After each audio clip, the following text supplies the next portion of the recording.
looking at here is a map of the general area where our perimeter is. This is Route 1 or Baltimore Pike down here. Longwood Gardens up in here. You can see the perimeter, so this is updated real time. We've got all of our marked state police cars display on here. We have the ability then to see and to be able to position them so that we can make sure we maximize the perimeter. We have some other assets down here that we track otherwise that are not displayed on this, but we've got, it's a good secure perimeter. In this area, we've got tactical teams operating right now, mounted, canines, aviation, and in fact, this particular screen, it's updating right now, but there's a there's a satellite downlink that is used from the, in this case, it's a helicopter right now. We have fixed wing aircraft that can do the same thing, but they can downlink and we can see what the pilots are seeing out there real time. Each of these blue sets of letters and numbers, what do they represent? That represents a designator for the vehicle, so it's a troop and station designator. So for example, L1, our Reading troop is L, and 1 is the number 1 stationer, which is Reading in that troop. Each substation within the troop has a different number.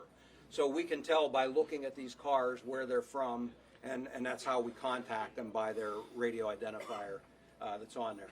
But again, it allows us to visually see where we've got people placed, and then whenever we have something occur, we can pick vehicles. We can very quickly, with our dispatchers over here, with our dispatchers over here, we can very quickly identify vehicles that we need to move to another location and make sure that we've got another area secured if that's what we need to do. And you're okay to film that way as well if you choose to. What's represented in here are the major partner agencies that we've got working with us. And so you've got state police over here, we've got the county, we've got a number of our federal partners over here as well. At the far end of the wall over here is our communications dispatch. So these folks have access, the tip line comes in here, calls are transferred from 911 or from any of our stations that are related to this incident. They have the dispatch capabilities for all of these vehicles and can have them at the direction of the commanders in here, can have them respond as we need them to. They also have communication with all of those other assets out there that I talked about. Now we've got representation here from all of the other partner agencies that are in here. They maintain their communications over here, but between us, we're all working in the same room. We have some of the communication systems network that we can directly talk back and forth.